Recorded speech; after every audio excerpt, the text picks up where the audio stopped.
ভক্তি যোগ স্বামী বিবেকানন্দের যা আমরা ধারাবাহিকভাবে আলোচনা করছি সেই বিষয়েই আজকে আমরা অনুধ্যান করব। তাই আশা করছি আপনারা সবাই প্রস্তুত ভক্তি যোগ এই বিষয়ের অনুধ্যানের জন্য। এর আগের দিন আমরা যে বিষয়টি আলোচনা করেছিলাম বিশ্বপ্রেম ও আত্মসমর্পণ, বিশ্বপ্রেম আত্মসমর্পণ এই বিষয়েই আমরা অনুধ্যান করেছিলাম এর আগের দিন। নিশ্চয়ই আপনাদের সে বিষয় মনে থাকবে।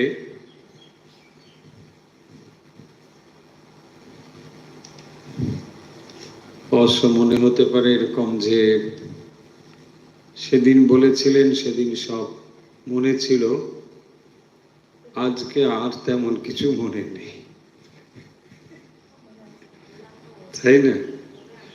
কি যে বিশ্বপ্রেম আর কি যে আত্মসমর্পণ সেদিন কিন্তু বেশ মনে ছিল, আজকে আর তেমন মনে নেই। ভুলে যাওয়াই ভালো, কতই আর মনে রাখবেন, তাই না? এখন এত জিনিস মনে রাখতে রাখতে মানুষের মনেরও তো একটা সীমাবদ্ধতা আছে, কত জিনিসই আর মনে রাখবে। একদিকে ভগবানের কথা, সংসারের বিষয়, এর কথা, তার কথা, কারণ না হলে আবার কেউ বলবে আমাকে দেখে চিনতেই পারলো, তার কথাটাও মনে রাখতে হবে, অন্তত নামটা তো মনে রাখতে হবে, তা না হলে তার সঙ্গে আর ভাব থাকে না। ফলে কত আপনি মনে রাখবেন? মানুষের কথা মনে রাখবেন না ভগবানকে মনে রাখবেন, তাই না? এখন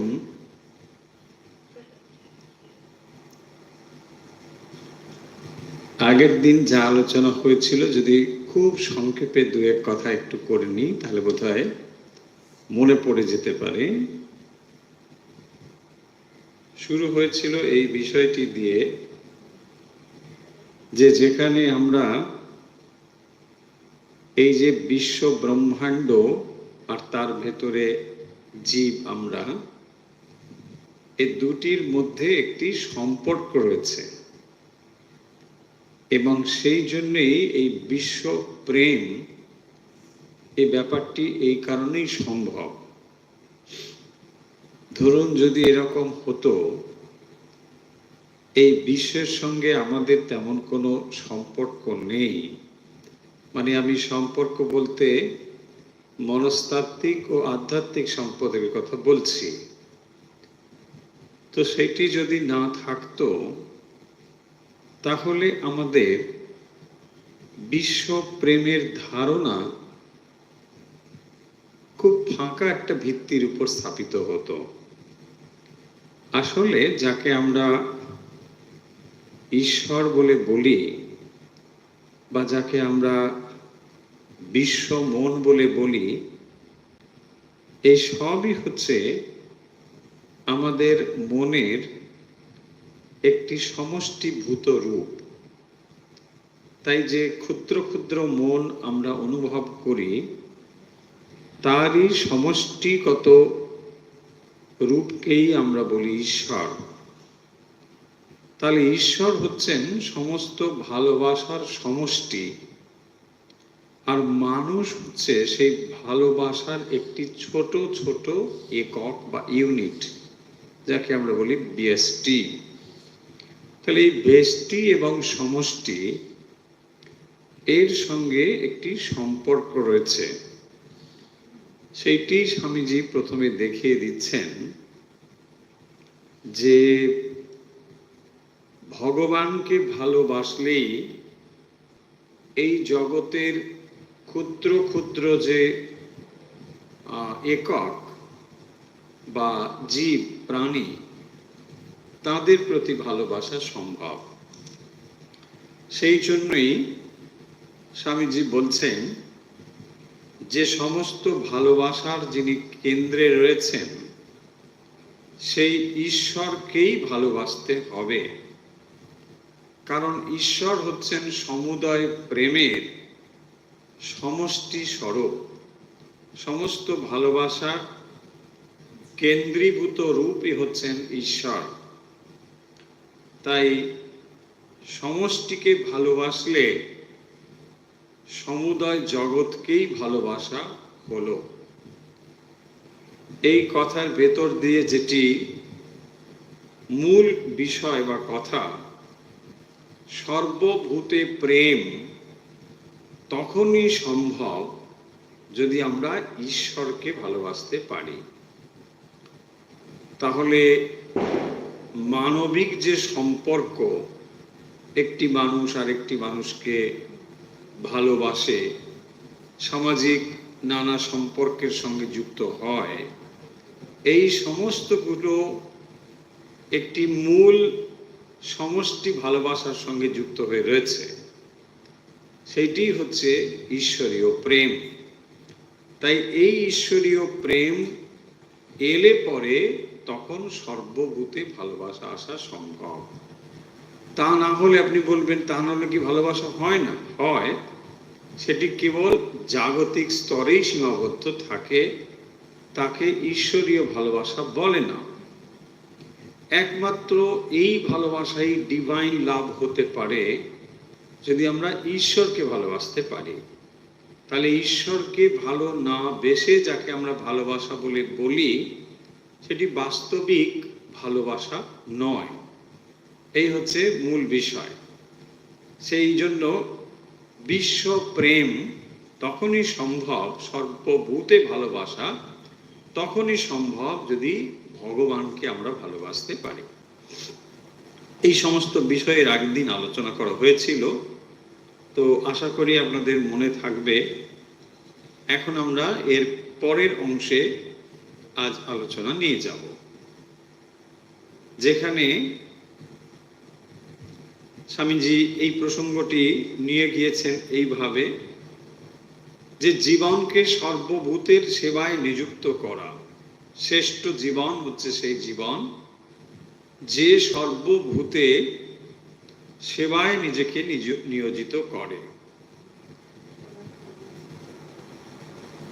কারণ এই আলোচনার ভেতরেই বলা হয়েছিল, আপনাদের মনে থাকবে, যে যেখানে এই কথাগুলো বলবার পরে স্বামীজি বলছেন যে মানুষের ভেতরে আসলে যে সমস্যা বা দুর্বলতা, তা হলো দেহাত্মবোধ।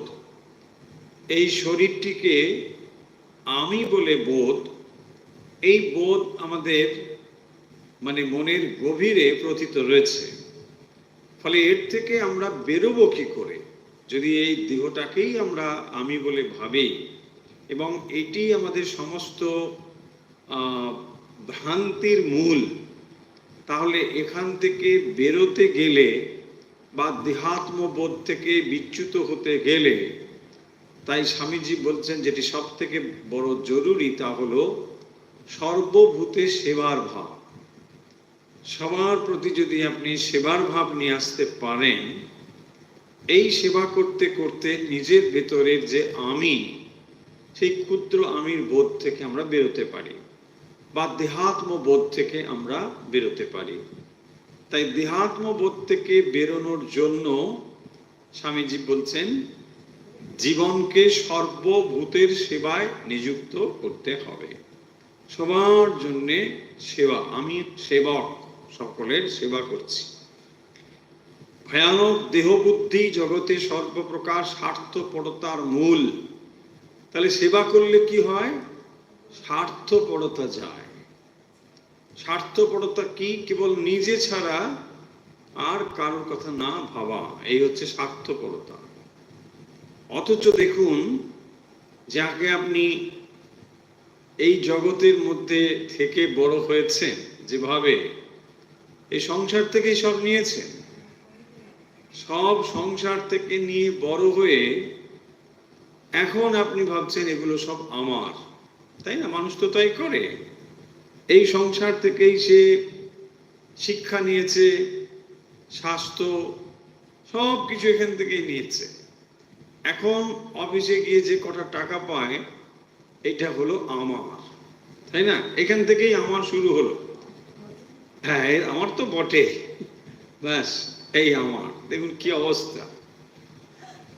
এতদিন যে তোমার আমার হয়ে ওঠার জন্য যে যে অবদান বা যাদের যাদের অবদান, সেটা আমরা অস্বীকার করছি। এবং এই সমস্ত স্বার্থপরতার মূল হচ্ছে দেহাত্মবোধ। দেহটি আমি, ফলে দেহটিকে প্রযত্ন রাখতে হবে, ঠিকঠাক ভাবে যত্ন করতে হবে, কারণ দেহ নেই তো আমি নেই। সেই জন্য আমরা কি করছি, দেহটিকে সুরক্ষিত রাখবার জন্য বা যা কিছু প্রয়োজন তার জন্য, সে মিথ্যা হতে পারে, যে কোনো পথ অবলম্বন হতে পারে, তা আমরা করতে রাজি আছি।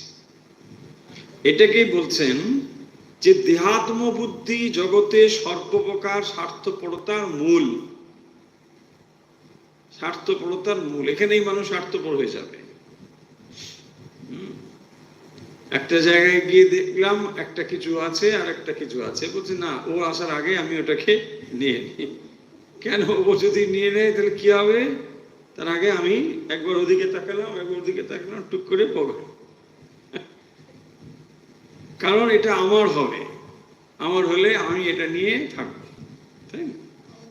সব স্বার্থপরতার এই হচ্ছে মূল দেহাত্ম বুদ্ধি, মানে দেহটি আমি, এই বুদ্ধি। দেখুন, এটি হচ্ছে সমস্ত অজ্ঞানের মূল। আমাদের মহাভ্রম এই শরীরটি আমি। দেখ, এই শরীরটি যে আমি নয়, এটা বেদান্ত কেন, সব শাস্ত্র কিন্তু দৃঢ়ভাবে ঘোষণা করছে, দেহটা আমি নই। দেহ মন বুদ্ধিতে আমি বোধ করে এই জগৎ ব্যবহার করছি, অথচ এর সঙ্গে আমি আমার সম্পর্ক যায় না। যে কোনো প্রকারে হোক তাকে রক্ষা করতে হবে এবং তার স্বাচ্ছন্দ্য বিধান করতে হবে। দেখুন, দুটো জিনিস, একটা হচ্ছে রক্ষা করা আর একটা তার স্বাচ্ছন্দ্য বিধান করা। শুধু রক্ষা নয়, শরীরটাকে যেমন রক্ষা করতে হবে, তাকে যত্ন সুন্দর যা যা করবার সব করতে হবে। এই যে ধারণাগুলো কেন হলো না, এটা আমি বলে, এটা আমি, তাহলে এটার অস্তিত্বে আমার অস্তিত্ব। দেখুন, আপনি একটা কলম ব্যবহার করেন, কলমটা আপনার ব্যবহার করতে অসুবিধে নেই, কিন্তু সেটাকে আপনি আমি বলে অনুভব করেন না। আমার কলম, ঠিক আছে, আমি একটা আলাদা, কলম একটা আলাদা। কলম আমি ব্যবহার করি, তার একটা ব্যবহার রয়েছে, নির্দিষ্ট ব্যবহার করে রেখে দিলাম, ঠিক। কিন্তু শরীরটাকে আপনার ঠিক এরকম বলে মনে হয়? বলছে শরীরটা আমি ব্যবহার করলাম, আবার রেখে দিলাম, আবার কাল ব্যবহার করলাম, আবার রেখে দিলাম, সেটা হচ্ছে না। কিন্তু এটাই বলছেন যে এইটি মহাভ্রম, শরীরটি আমি, এবং সেটা যে কোনো ভাবেই হোক রক্ষা করতে হবে, তার স্বাচ্ছন্দ্য বিধান করতে হবে। এই বোধ করতে গিয়ে আসছে শরীরটা আমি বলে, এই বোধের ওপরে। এই ভাবই আমাদের পরার্থে জীবন উৎসর্গ করিতে দেয় না। হ্যাঁ, রোদে বেরোলে যদি চামড়া কালো হয়ে, তাই না? বলছে আমার পরোপকার করে খুব ইচ্ছে, কিন্তু রোদের জন্য যেতে পারি না, এত রোদ তো, 38। ভাবুন, মানে পরোপকারের জন্য মানে খুবই চেষ্টা, ঘুমোতে পারেন না, অপরের কোনো মানুষ এত কষ্টে আছে জেনে খাবার মুখে ওঠে না বলেই মানে একটা স্যান্ডউইচ করে কামড়ে দিল। মানুষগুলোর কি কষ্ট বলে, তাই না? দেখবেন সকালবেলা টেবিলে বসে খবরের কাগজে খবর এসে গেল, খবরগুলো পেয়ে সঙ্গে সঙ্গে দেখুন অনেক জায়গায় ভরে গেছে, কি কষ্ট, যখন বন্যা টন্যা হয় ওদের কি কষ্ট বলেই স্যান্ডউইচ সুন্দর।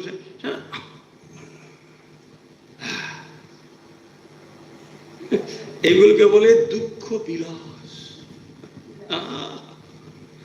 অপরের দুঃখে মানুষ আনন্দিত হচ্ছে, ভেতরে একটা এটা কিরকম একটা ব্যাপার, তাই না? গর্বে ফুলে উঠছে যে আমি অপরের দুঃখে দুঃখিত হচ্ছে। কিন্তু কি করছেন? ওই যে করতে পারি না, ওই যে চামড়া আমি রোদে বেরোতে পারি, ডাক্তারবাবু বারণ করেছে। কোথায় ভিজে গেলে যদি আবার কল বেরিয়ে হ্যাচ্ছ হয়। দেখুন এইটাই সমস্ত বোধ, এই যে বোধগুলো, এটাই বলছেন স্বামীজি, যে এইভাবেই আমাদের পরার্থে জীবন উৎসর্গ করিতে দেয় না, পরার্থে উৎসর্গ করতে দেয় না। না এতে কি হবে, এত সকালবেলা বেরোলে কি হবে, কোথায় খাবেন, কি হবে, মাথা ঘুরে পড়ে যাবে, তাহলে আর হয়েছে, তাই না?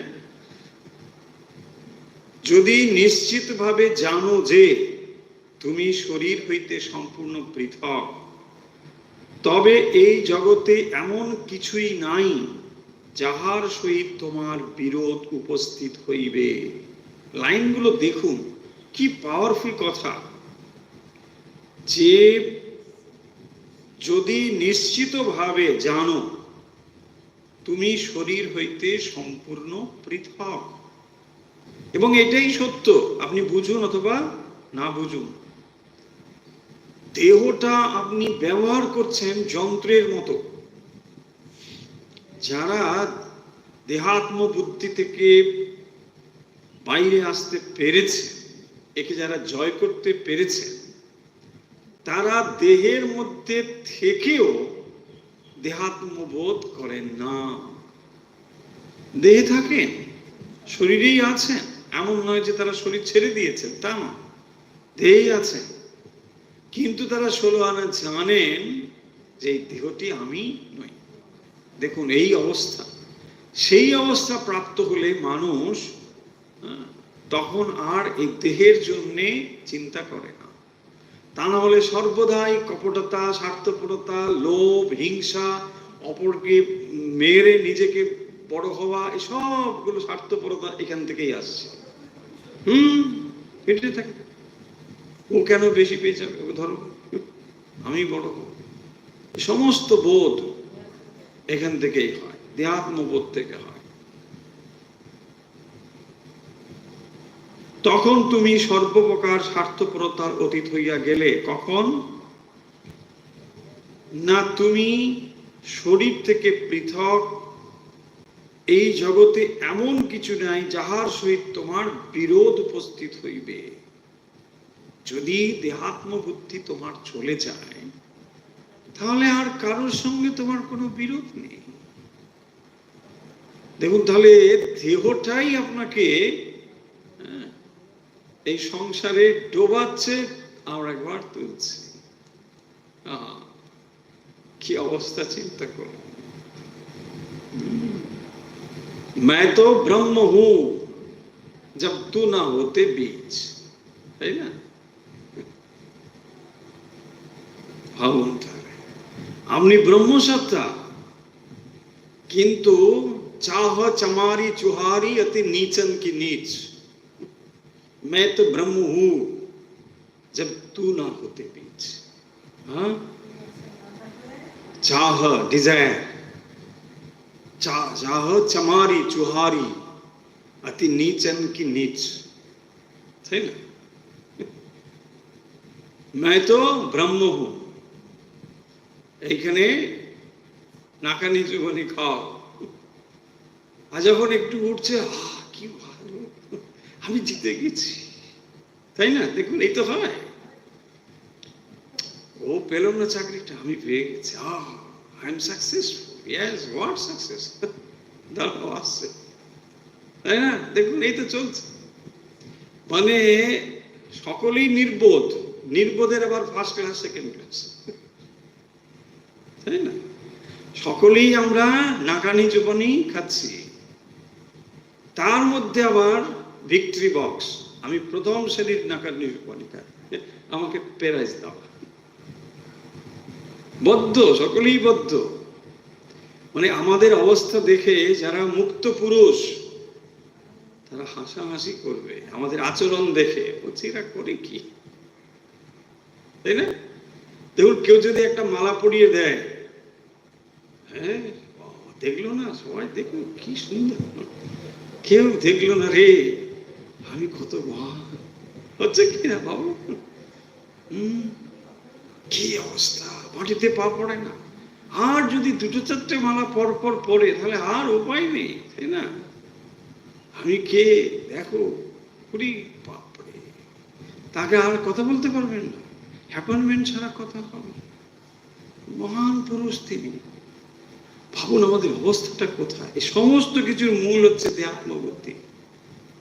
দেহাত্মবুদ্ধি, দেখুন দেহ বুদ্ধি আর দেহাত্মবুদ্ধি আলাদা। দেহটা আমার ঠিক আছে, আমি দেহের মধ্যে রয়েছে, আমি দেহ নই, এই তফাৎটা বুঝুন। দুটোর মধ্যে তফাৎ, বিস্তর তফাৎ। তার মানে নিজের অস্তিত্বকে দেহ অতিরিক্ত বলে এখন আপনি ভাবতে পারছেন না। যারা দেহাত্ম বুদ্ধি থেকে বাইরে আসতে পেরেছেন তারা নিজের অস্তিত্বকে দেহ ছাড়া অনুভব করতে পারেন। সেই জন্যে দেহকে যথেচ্ছ ভাবে ব্যবহার করেন। ঠিক আছে, এটা ব্যবহার হলো, চলো দেহর কাজ শেষ, ঠিক আছে চল। দেখুন কত কঠিন জায়গাটা। এই জন্য ভক্ত বলেন, তাহলে কি হলো সমস্যাটা কোথায়? দেহাত্ম বুদ্ধি। এই জন্য ভক্ত বলেন আমাদিগকে জগতের সকল পদার্থ সম্পর্কে মৃতবৎ থাকিতে হইবে। আমাদিগকে জগতের সকল পদার্থ সম্পর্কে মৃতবৎ থাকিতে হইবে, মানে জগতের যত বিষয় হোক না কেন এইগুলোতে অত আপনার ইন্টারেস্ট কিছু নেই, কারণ আপনি জানেন এগুলো কিছুই নয়, সামান্য। আপনি চৈতন্য স্বরূপ আত্মা, আর এগুলো সব জড় বস্তু। আপনি এগুলোর থেকে অনেক অনেক পৃথক, আলাদা, যার সঙ্গে তুলনাই চলে না। জড় বস্তু সে সোনাই হোক আর রূপই হোক আর হিরে জহরতই হোক, সেটা তো জড় বস্তুই। ভাবুন আপনি চৈতন্য, আপনার জন্যে সব, বরং ওটার জন্য এটা নয়। তাই ভক্ত এগুলোকে তুচ্ছ করে এই জন্য যে যত জগতের যত সম্পদ রয়েছে সমস্ত সম্পদের থেকে শ্রেষ্ঠ সম্পদ হচ্ছেন স্বয়ং ভগবান। তাই তার দৃষ্টি যেহেতু ঈশ্বরের দিকে, তাই অন্য বস্তুগুলো তার কাছে কোনো বিবেচ্য বিষয় নয়, সামান্য বিষয়, এগুলোর কোনো মূল্যই নেই। কেবল প্রয়োজন মাত্র রয়েছে, মূল্য নেই মানে কেবল প্রয়োজন মাত্র রয়েছে। যেমন দেখুন জলের একটা ইউটিলিটি আছে, পিপাসা দূর করে, ঠিক, কিন্তু এর অতিরিক্ত কিছু, আপনার যতটুকু জল প্রয়োজন আপনি ততটুকুই পান করুন। বলছেন না জল না খুব ভালো জিনিস, আমি পান করে যাচ্ছি, করেন, যত কিছু করে অসুস্থ হয়ে পড়বেন, তাই না? কিন্তু দেখুন অন্য ক্ষেত্রে কেউ যখন বলছেন আপনাকে না সোনা দিচ্ছি, না আরেকটু দিন, না আরেকটু দিন, কেন? আরে যতটুকু দরকার ততটুকু না, ওটা রাখলে ভালো, কেন? দেখুন ওটাকে আপনি পয়সায় কনভার্ট করে ওটা অর্থ পান বলে। আচ্ছা ধরুন যে সমাজে ওটার মূল্য নেই সেখানে ওটার কি ভ্যালু আছে? তাহলে বস্তুর দামগুলো কে তৈরি করেছে? আমরা করেছি। হ্যাঁ, ডিমান্ড অ্যান্ড সাপ্লাই থিওরি, তাই না? আপনি ওই জল এয়ারপোর্টে কিনতে যান, দাম বেশি, আবার ওই জল আপনি অন্যত্র যান, কেউ আপনাকে এমনি দিয়ে দেবে, কেন? তাহলে ডিমান্ড এন্ড সাপ্লাই, তাই না? কিন্তু ইউটিলিটি দিক থেকে দেখতে গেলে যখন আপনার পিপাসা লাগবে তখন সোনার কোনো দাম আছে? বলছে বাবু একটু জল না, বলছে 5 কোটি, আরে 5 কোটি 10 কোটিও দিতে পারি, দেবেন কি না? এক গ্লাস জল যখন আপনার জীবন রক্ষা করবে, তখন ওর মূল্য কত? তার মূল্যই হয় না। ফলে যে পয়েন্টটা বলতে চাইছি, আশা করি বুঝতে পারছেন, যে বস্তুর যতটুকু ইউটিলিটি তার বেশি যখন আপনি দেখছেন, তখন আপনি ওটাকে নষ্ট করে ফেলছেন, স্পয়েল করে ফেলছেন। সেই জন্য ভগবান এই সমস্ত কিছু যে জগৎ, জড় জগৎ রয়েছে, আপনার যতটুকু দরকার ততটুকু নিন, হয়ে গেল, কোনো দোষ নেই। আপনি কি করছেন? পজেসিভ, আপনি ওটাকে অ্যাকোয়ার করতে হবে, সব আমার হতে হবে, তা নাহলে হবে না। সব অ্যাকোয়ার করে পরশুদিন আপনি আর নেই। কি মজা দেখুন, বলছে না আমার সব হবে, তারপর দিন সব শেষ। আচ্ছা অমুক অমুক বাবু কোথায়? হ্যাঁ হো গিয়া, ব্যাস অমুক বাবু। দেখুন কি অবস্থা, এই তো চলছে। ফলে এই যে জিনিস, আমাদিগকে জগতের সকল পদার্থ সম্পর্কে মৃতবৎ থাকিতে হইবে, তার মানে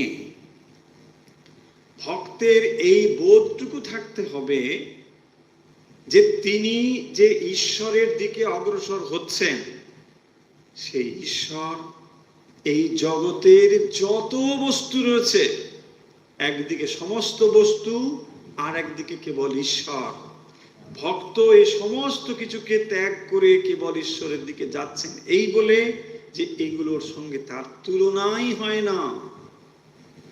মন থেকে তিনি সমস্ত সম্পদকে তুচ্ছ জ্ঞান করেছেন বলেই ঈশ্বরের দিকে যেতে পারেন।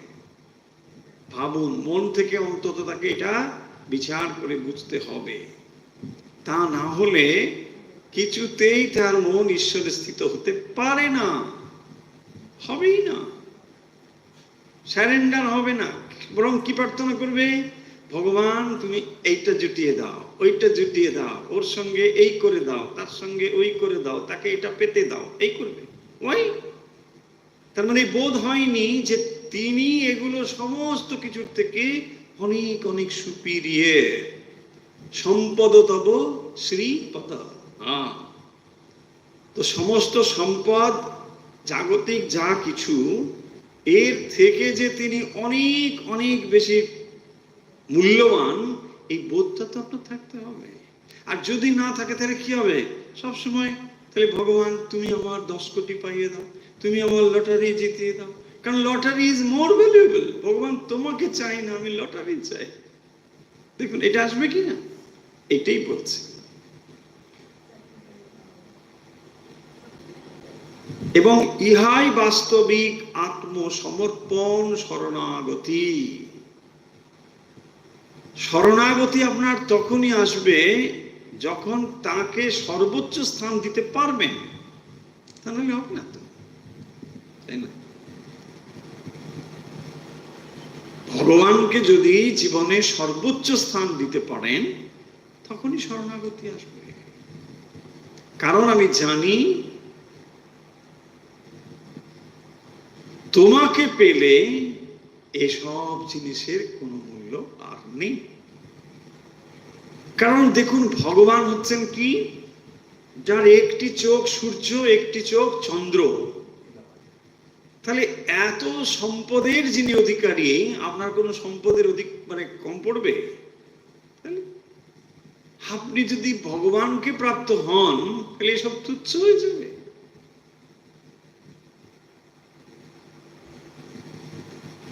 সেইগুলো বুঝতে পারি না বলে আমরা শরণাগত হতে পারি না। তোমার ইচ্ছে পূর্ণ হোক, এই বাক্যের অর্থই ওই আত্মসমর্পণ বা শরণাগতি।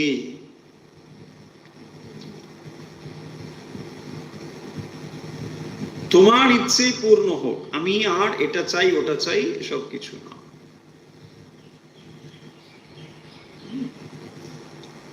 কারণ আপনি কার উপরে ভার দিচ্ছেন? যিনি আপনার অতীত, বর্তমান, ভবিষ্যৎ সব জানেন, এবং যিনি আপনাকে শুধু জানেন না, অত্যন্ত ভালোবাসেন। ভগবান আপনার সব থেকে প্রিয়, যিনি সর্বদাই আপনার দৃষ্টি আকর্ষণ করবার চেষ্টা করছেন, আপনি একবার কেবল তার দিকে মুখ ফেরাতে চেষ্টা করুন, এটা তিনি চান। এত প্রিয়, তার কাছে তো শরণাগত ছাড়া আর কি আছে? সেটাই বলছেন, স্বার্থের জন্য সংগ্রাম করা এবং সঙ্গে সঙ্গে মনে করা ভগবানের ইচ্ছেতেই আমাদের দুর্বলতা, সাংসারিক আকাঙ্ক্ষা জন্মিয়া থাকে, ইয়া নির্ভরতা নয়। দেখো লাইনটি দেখো, স্বার্থের জন্য সংগ্রাম করা এবং সঙ্গে সঙ্গে মনে করা ভগবানের ইচ্ছেতেই আমাদের দুর্বলতা ও সাংসারিক আকাঙ্ক্ষা জন্মিয়া থাকে। মানে ভগবান কি করব, তুমি আমার ইচ্ছে দিয়েছো, আমার অত সোজা ইচ্ছেটা তোমার, তুমি ভগবানের ঘাড়ে চাপিয়ে দিয়ে ভগবানের ঘাড়ে সব দোষ দিয়ে বসে আছো। হ্যাঁ ভগবান কি করব, তুমি সব দিয়েছো, তিনি যদি করতেন তাহলে হয়ে যেত, তুমি একবার ইচ্ছে করে চেষ্টা করো না। না আমি কি আর করব। সেইটি স্বামীজি দেখুন, স্বার্থের জন্য সংগ্রাম করা, তাহলে মানুষ সংগ্রাম তো করছে, জীবনে সংগ্রাম করছে, কিন্তু কিসের জন্য? তাহলে এটা স্বার্থের জন্য। ভগবানের এখানে কি জায়গা, তাই না? অথচ আমরা এটাকে কি ভাবি, না কি করব ভগবান, ভগবান ভগবান কি, তোমার স্বার্থই তোমাকে কষ্টের দিকে নিয়ে যাচ্ছে। তোমার ভেতরে কতগুলো স্বার্থপর ভাবনা চিন্তা রয়েছে, সেটাই তোমার দুঃখের হেতু। স্বার্থের জন্য সংগ্রাম করা এবং সঙ্গে সঙ্গে মনে করা, এটা মনে করা ভগবানের ইচ্ছেতেই আমাদের দুর্বলতা এবং সাংসারিক আকাঙ্ক্ষা জন্মিয়া থাকে। তাহলে আমাদের যে সাংসারিক আকাঙ্ক্ষা, এটা ভগবানের ইচ্ছে হচ্ছে। দেখুন ইচ্ছে বলে তাহলে আমরা কেমন ভাবে নিজেদেরকে ঠকাই। ইহা নির্ভরতা নয়, স্পষ্টত বলছেন এটা নির্ভরতা হইতে পারে। আমাদের স্বার্থপূর্ণ কার্যাদি হইতেও ভবিষ্যতে আমাদের মঙ্গল হয়। হ্যাঁ ঠিক, স্বার্থপরতা থাকবে, স্বাভাবিকভাবেই থাকে মানুষের ভেতরে, কিন্তু এটা এমন নয় যে এর থেকে ধীরে ধীরে মানুষ উন্নত হয়, নিশ্চয়ই হবে, সেটাই বলছেন। ভবিষ্যতে আমাদের মঙ্গল হয়, কিন্তু তাহা ভগবান দেখিবেন, তাহাতে তোমার আমার কিছু করিবার নাই। প্রকৃত ভক্ত নিজের জন্য কখনো কিছু চিন্তা ইচ্ছা করেন না বা কোনো কার্য করেন না। এই হচ্ছে প্রকৃত ভক্তের জায়গা। ভক্ত সবসময় স্বার্থ শূন্য হয়ে করবার চেষ্টা করে। এখন প্রশ্ন হচ্ছে, যিনি সেই পথে অগ্রসর হচ্ছেন বা হওয়ার চেষ্টা করছেন, 16 আনা নিঃস্বার্থপর হয়তো না হতে পারে, কিন্তু ধীরে ধীরে তাকে ওই অবস্থায় পৌঁছতে হবে, সেটাই বলছেন। এটা কিন্তু তাকে করতে হবে।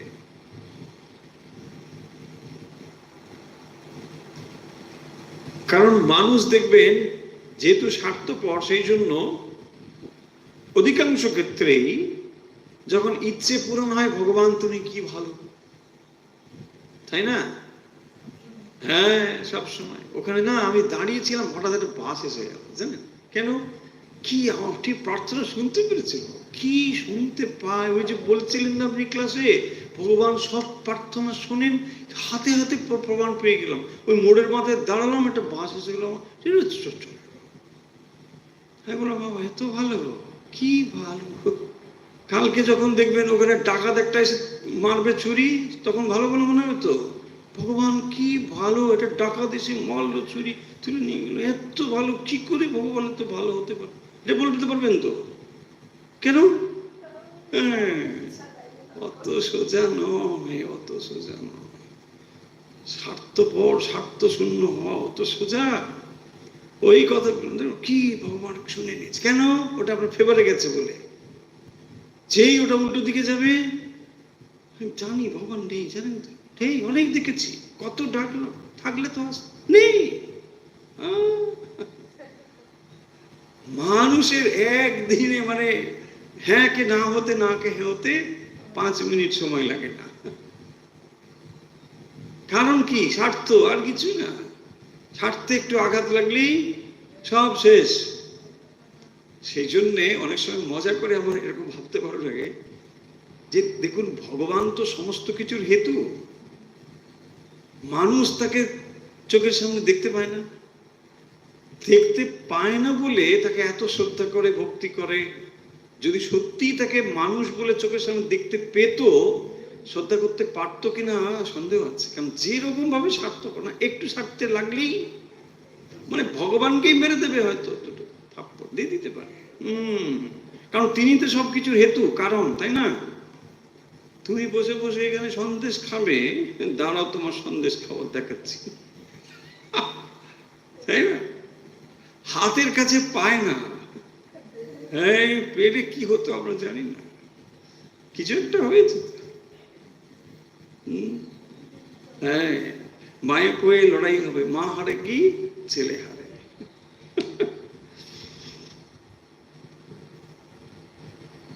প্রকৃত ভক্ত নিজের জন্য কখনো ইচ্ছে করেন না বা কোনো কার্য করেন না। প্রভু লোকে তোমার নামে বড় বড় মন্দির নির্মাণ করে, তোমার নামে কত দান করে। আমি দরিদ্র, আমার কিছুই নাই, তাই আমার এই দেহ তোমার পাদপদ্মে সমর্পণ করিলাম। প্রভু আমায় ত্যাগ করিও না, ইহাই ভক্ত হৃদয়ের গভীর প্রদেশ হইতে উত্থিত প্রার্থনা। প্রভু লোকে তোমার নামে বড় বড় মন্দির নির্মাণ করে, তোমার নামে কত দান করে। আমি দরিদ্র, আমার কিছুই নেই, আমার এই দেহ তোমার পাদপদ্মে সমর্পণ করলাম। এটা কোথায়? ওই সেবার ভাব। তাহলে আমি এই দেহ দিয়ে যদি মানুষের জন্য কিছু করি, এই দেহ তোমার পায়ে সমর্পণ করে দিলাম। লোকে যার অর্থ রয়েছে বিরাট বিরাট কিছু মন্দির ইত্যাদি করে, কিন্তু আমার সামর্থ্য নেই, আমি সামান্য এই দেহটি তোমার পাদপদ্মে সমর্পণ করলাম। এই দেহ দিয়ে যদি কিছু মানুষের উপকার হয়, আমি তা করব। এই হচ্ছে বোধ। এবং এটা কি হবে? দেহাত্ম বোধ থেকে বেরিয়ে আসতে পারে। বোঝা যাচ্ছে যে তাহলে ভক্তি আমাদেরকে কিভাবে সাহায্য করে? দেহাত্ম বোধ থেকে বেরিয়ে আসার জন্য। যেহেতু আমরা ভক্তি পথ নিয়ে আলোচনা করছি, ভক্তি যোগ নিয়ে, ফলে এখানে ভক্তির অ্যাপ্রোচ থাকবে। এবং এটি যখন আমরা বিবেচনা পড়ছি, সেখানে দেখুন দেহাত্মবোধ থেকে বেরোনোর জন্য বিচার অবলম্বন করা হয়েছে। কোনটি আপনার আমি, দেহ নাকি মন, সেখানে বিশ্লেষণ করে দেখানো হয়েছে। আর এখানে বলছেন যে এই দেহ আত্মবোধ, দেহটাকে আমি, এটা কি করে যাবে? যদি দেহটাকে আমরা সমর্পণ করে দিতে পারি।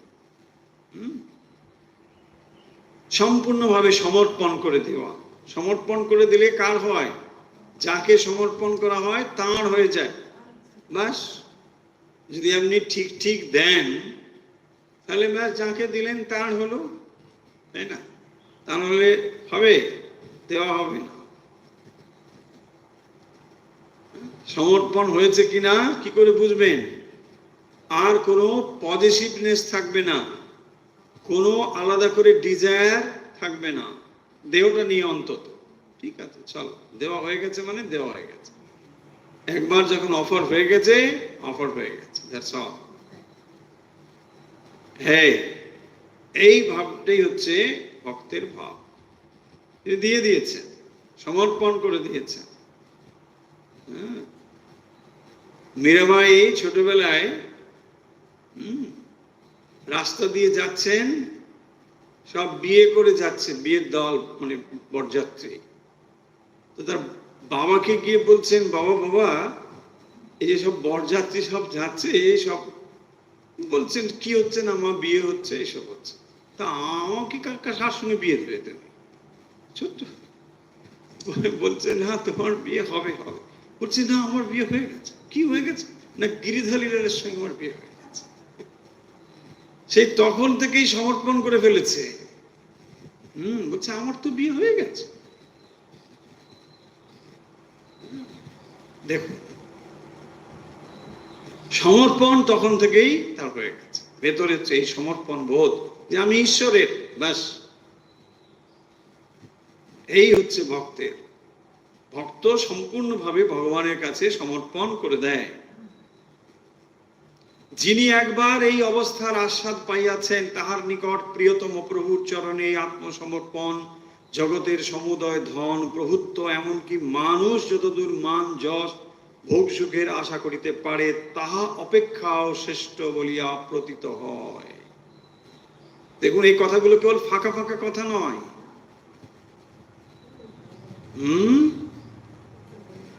যিনি একবার এই অবস্থার আস্বাদ পাইয়াছেন, সম্পূর্ণভাবে নিজেকে যিনি সমর্পণ করতে পেরেছেন, তার ভেতর থেকে এত শক্তি আসে যে অন্য কিছু তার কাছে তুচ্ছ বলে বোধ হয়। মীরাবাইয়ের জীবন দেখবেন, এরকম কত কাহিনী রয়েছে, তাই না? তাকে মেরে ফেলার জন্য, তাকে অপমানিত করবার জন্য কত ঘটনা ঘটেছে। এত শক্তি পান কি করে? ভক্ত প্রহ্লাদ কত পরীক্ষার সম্মুখীন, এত শক্তি পান কি করে? এই হচ্ছে শক্তি। জগতের সমুদয় ধন প্রভুত্ব, এমনকি মানুষ যতদূর মান যশ পাইতে পারে, তা অপেক্ষাও শ্রেষ্ঠ বলিয়া বোধ হয়। এগুলোকে সব তুচ্ছ জ্ঞান করে তখন, সে না, এগুলো চাই না।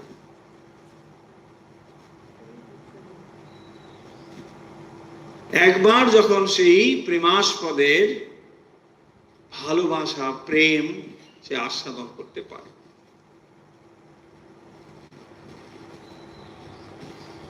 ভগবানের নির্ভরজনিত এই শান্তি আমাদের বুদ্ধির অতীত ও অমূল্য।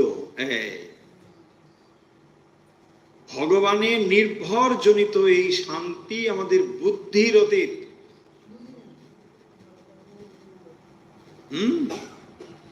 অর্থাৎ এই অবস্থাটি, আত্মসমর্পণ সম্পূর্ণভাবে ঘটলে যে কি ঘটে সেটি ধারণাই করতে পারবো না, বুদ্ধি অতদূর যায় না। আত্মসমর্পণ হইতে এই অপ্রাতিকূল্য অবস্থা লাভ হইলে সাধকের আর কোন রূপ স্বার্থ থাকে না। আত্মসমর্পণ থেকে অপ্রাতিকূল্য অবস্থা লাভ হচ্ছে। এই অবস্থাটাকে বলা হয়েছে টেকনিক্যালি অপ্রাতিকূল্য। আর কোনো প্রতিকূলতা নেই, সম্পূর্ণভাবে আত্মসমর্পণ ঈশ্বরের কাছে।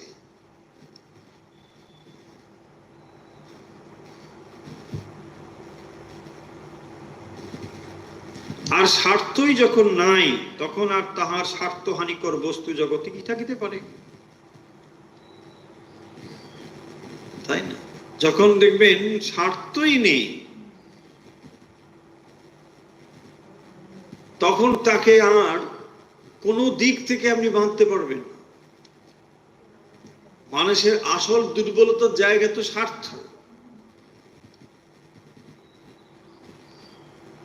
যখন সেটিই তার নেই, সেটি সে চায় না,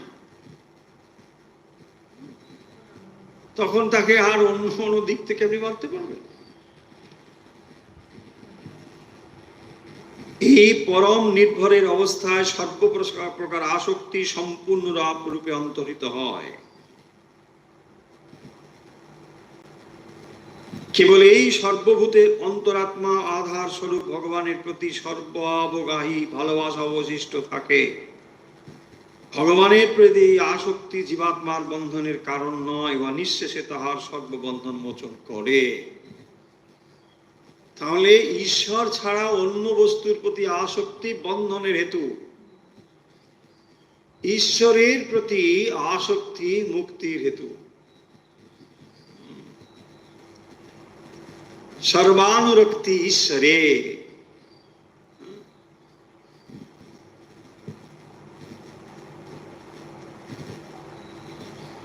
ভক্তি সূত্র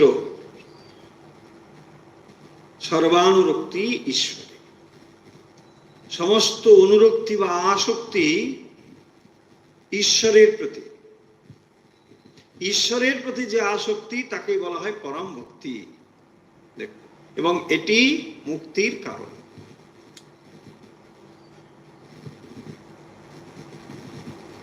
জগতের অন্য বস্তুর প্রতি যে আকর্ষণ সেটি বন্ধনের হেতু, স্বার্থপরতা হেতু।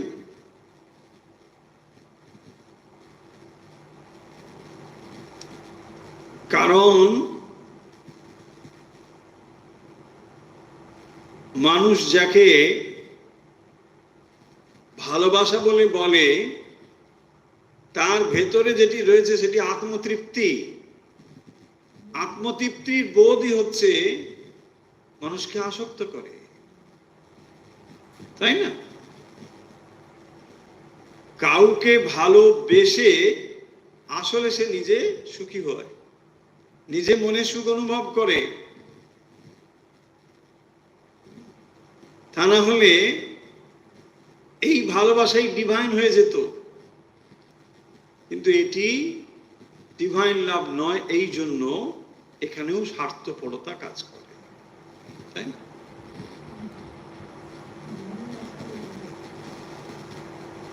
যে এই ভালোবাসার ভেতরে আত্মকেন্দ্রিকতা রয়েছে, নিজে সুখী হওয়ার একটা ভাবনা রয়েছে।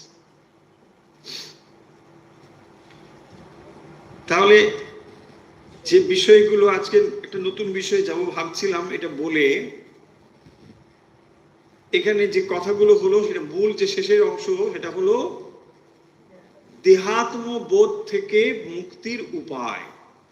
যে আলোচনা এত সময় হলো যে এই দেহাত্ম বোধে আমরা ভরপুর হয়ে রয়েছি, আর ভক্ত কিভাবে দেহাত্ম বোধ থেকে বেরোতে পারবে, এটাই নিয়ে মূলত আজকে আলোচনা হলো।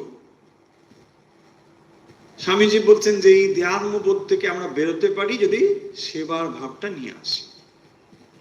কারণ এই শরীরটা আমি এইভাবে যখন পরিপূর্ণ হয়ে রয়েছি, তাহলে এইটিকে যদি আমরা অপরের সেবায় নিযুক্ত করতে পারি, তাহলে ধীরে ধীরে দেহাত্মবোধ আমাদের চলে যাবে। কারণ মানুষের জন্য আমরা উৎসর্গ করছি যে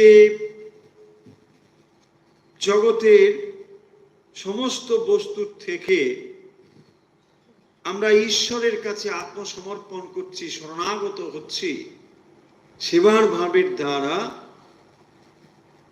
যখন আমরা সেবার ভাব যথার্থ রূপে ব্যবহার করি, সেখানে কি থাকে? সেবার কেন্দ্রবিন্দুতে থাকে সেব্য, যার সেবা করছি। সেবক নয়, আমি এখানে প্রধান নই, প্রধান হচ্ছেন সেব্য, যাকে সেবা করছি। তার ইচ্ছেতেই আমি সেবা করছি, তিনি সেবা করার সুযোগ দিয়েছেন বলে সেবা করছি। ভাবটি হচ্ছে এরকম। তাহলে এইটি করতে করতে ধীরে ধীরে আমরা আমিটাকে বরং ধীরে ধীরে ত্যাগ করতে পারি। এই আমিত্বকে ত্যাগ করবার এই হচ্ছে পথ। সেইটি স্বামীজি এই অধ্যায়ের শেষের দিকে বলেছেন। এবং ভক্ত হৃদয় সে ভগবানের কাছে আত্মসমর্পণ করে, জগতের সমস্ত বস্তু তার কাছে তুচ্ছ মনে হয় এবং সমস্ত ভোগ সুখ মান যশ এগুলোর থেকেও শ্রেষ্ঠতম বলে মনে করে ভগবানকে।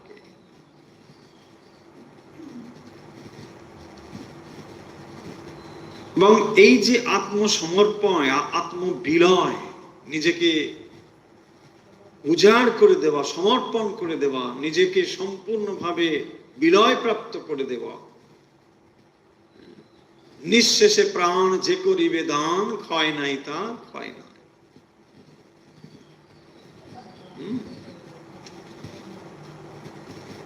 তো এইভাবে ভগবানের জন্য যে আত্মোৎসর্গ, এর ভেতরে রয়েছে প্রশান্তি, আনন্দ রয়েছে। সম্পূর্ণভাবে নিজেকে বিলীন করে দেওয়া, বিলয় প্রাপ্ত করে দেওয়া। শরীর তো যাবেই, দেখুন এটাকে আমরা কেউ রুখতে পারবো না।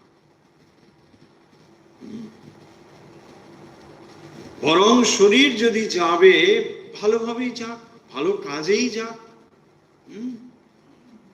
সন্নিমিত্তে বরং ত্যাগো বিনাশে নিয়তে সতি।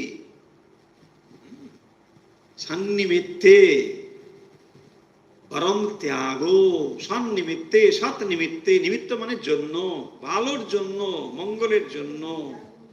সন্নিমিত্তে বরম ত্যাগো বিনাশে নিয়তে সতি। তো দেহ যখন যাবে, বরং ভালো কাজেই হেঁটে যাবে। ধনানি জীবিতেন চৈব পরার্থে প্রাজ্ঞ উৎসৃজেত। ধনানি জীবিতং চৈব পরার্থে প্রাজ্ঞ উৎসৃজেত। ধন যদি পরার্থের ধনকে ব্যবহার করতে পারেন, তবে সেই ধনের আসল মূল্য, তাই। ধনানি জীবিতং চৈব পরার্থে প্রাজ্ঞ উৎসৃজেত। যদি আপনার ধন থাকে, অপরের জন্য, অপরের মঙ্গলের জন্য কাজে লাগান। সন্নিমিত্তে বরং ত্যাগ বিনাশে নিয়তে সতি। এখান থেকে কি হয় যে দেখুন, আপনি যখন ত্যাগ করছেন, মানে যদি অর্থ বোঝায়, অর্থের সঙ্গে একটা কি আছে, আমি যোগ হয়ে আছে। আমার অর্থ আছে কিনা, আমার সম্পদ আছে কিনা। তাহলে ওই যে আমি যখন ত্যাগ করছেন, তখন খানিকটা করে আমি আমি আমি যাচ্ছে।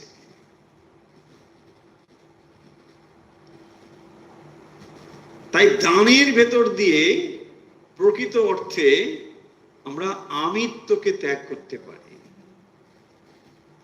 কারণ আসলে আপনি যেখানেই বাস করুন না কেন, আপনার মন যে বস্তুর সঙ্গে যুক্ত আছে, আপনি সেখানেই আছেন। তার মানে যত সম্পদ, অর্থ, প্রতিপত্তি যা আপনার রয়েছে, সব আপনি মনের মধ্যে যুক্ত করে রেখেছেন। আমার ওখানে 4টে বাড়ি, ওখানে 4টে গাড়ি, ওখানে এই সম্পদ, ওখানে ওই ব্যাংকে ওই 10, সব মনে আছে। যখন ওগুলো আপনি ভালো কাজে ব্যয় করছে, তার মানে একটু একটু করে আপনার ওগুলো সব চলে যাচ্ছে। ত্যাগের দ্বারা দেখবেন অহংকারের বিলয় হয়, দানের দ্বারা অহংকারের বিলয় হয়। ধীরে ধীরে অহংকার চলে যায়।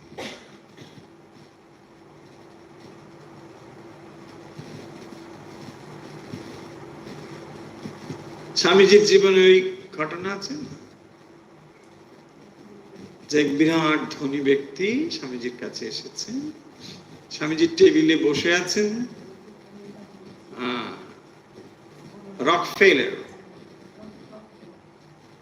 রকফেলার ফাউন্ডেশন আছে পৃথিবীর বিভিন্ন জায়গায়, বিভিন্ন ভালো ভালো কাজে প্রচুর অর্থ সাহায্য করে রকফেলার ফাউন্ডেশন। তো সেই রকফেলার যে ঢুকেছেন, স্বামীজি বসে আছেন, লিখছেন।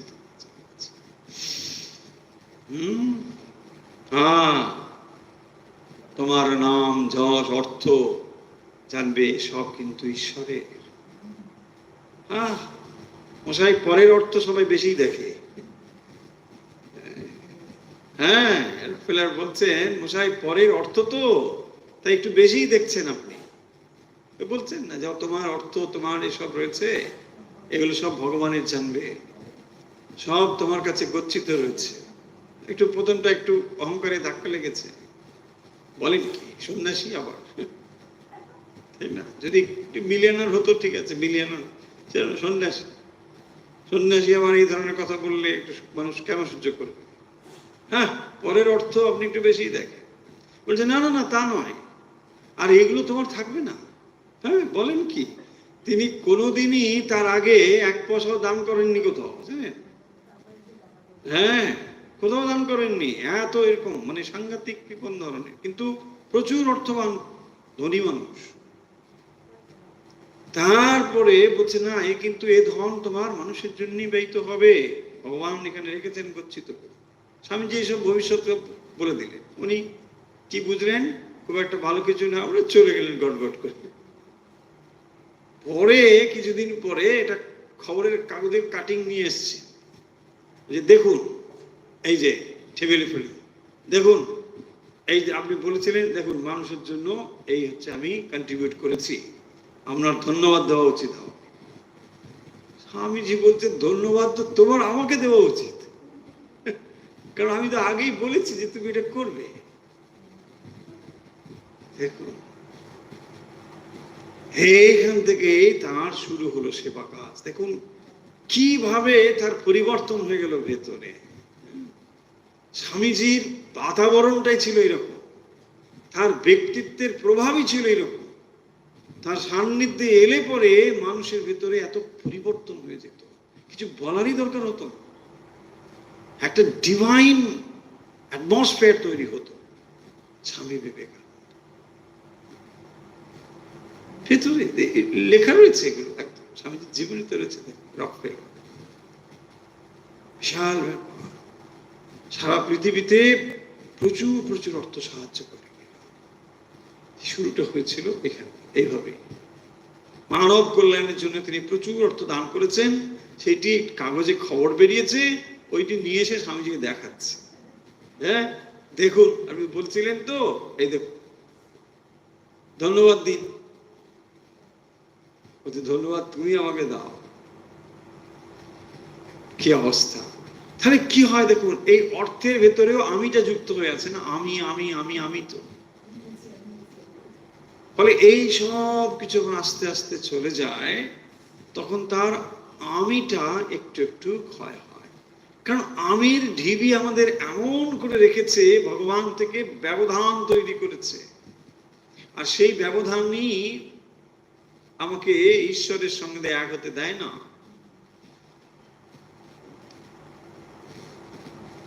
প্রেম হলো এমন বস্তু যা ভগবানের কাছে মানুষকে আত্মসমর্পণের রাস্তা খুলে দেয়, সম্পূর্ণভাবে সমর্পণের পথ খুলে দেয়। ভক্তি সমাপ্তি হচ্ছে আত্মসমর্পণ, শরণাগতি। তাহলে ভক্তির যেগুলো বলা হলো, এগুলো হচ্ছে সোপান। এই সোপান তার সর্বোচ্চ সোপান অবস্থাতে গিয়ে পৌঁছবে, যেটি হলো আত্মসমর্পণ, শরণাগতি। শরণাগত দীনার্থ পরিত্রাণ পরায়ণ, এই শরণাগতির কথাই বলা হচ্ছে। তোমার ইচ্ছেই পূর্ণ হোক। দেখুন প্রেম যত প্রগাঢ় হয়, তখনই ভক্তের অন্তরে এই ভাবগুলো আসে। শুরু হয় স্বার্থপরতা থেকে, তখন সে নানা রকম প্রার্থনা করে, এটা চাই ওটা চাই, প্রভু এটা দাও ওটা দাও। ভুল কিছু হয়তো নয়, কারণ এদেরকেও বা এই মনোভাবকেও ভক্ত বলা হয়েছে। আর্ত অর্থার্থ জিজ্ঞাসু বলা হয়েছে, তো যিনি অর্থার্থী তাকেও ভক্ত বলা হয়েছে। কিন্তু শ্রেণীবিন্যাসের দিক থেকে এটি নিম্ন শ্রেণীর। তো যখন তিনি এটা চান এই করতে করতে এক সময় তিনি আর কিছু চাই না। কখন হবে? যখন সম্পর্ক গভীর হবে। দেখুন সম্পর্ক গভীর হওয়ার পরে তখন আর সে কিছু চায় না। সম্পর্ক যখন গভীর না হয়, তখন মানুষ এটা ওটা চাইতে থাকে। আর যখন এটা বুঝতে পারে যে তার ইচ্ছেতেই সব হয়, তো তখন আমি আর কেন এই সামান্য জিনিস চাইবো? আর যা চাইবো সে তো সামান্যই হবে তার তুলনায়, তার দেবার নিরিখে সামান্যই। আমি কি আর এমন চাইতে পারি? এই বিশ্ব ব্রহ্মাণ্ড যিনি, যার বিরাট দেহ,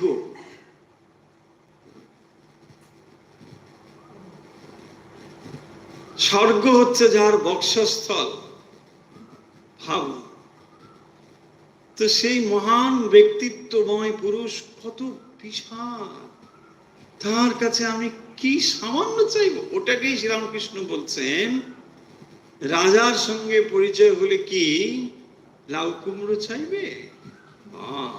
ঠিকই তো, লাউ কুমড়ো চাইলে রাজা তখন আপনাকে দারোয়ান দিয়ে পার করে দেবে, যে এটাকে পার কর, লাউ চাইছে এখানে না, যাও ওকে ওই বাজারে নিয়ে যাও লাউ। তাই না? রাজা তখন দর বুঝে যাবে, আপনার স্ট্যান্ডার্ড বুঝে যাবে। চলুন তাহলে আজকের কথা এখানেই। ভেবেছিলাম পরাবিদ্যা, পরাশক্তি, পরাভক্তি এ নিয়ে কথা হবে, কিন্তু আজকে আর এগুলো গেল না। ঠিক আছে, ওটি পরের দিন আলোচনা হবে। আজকে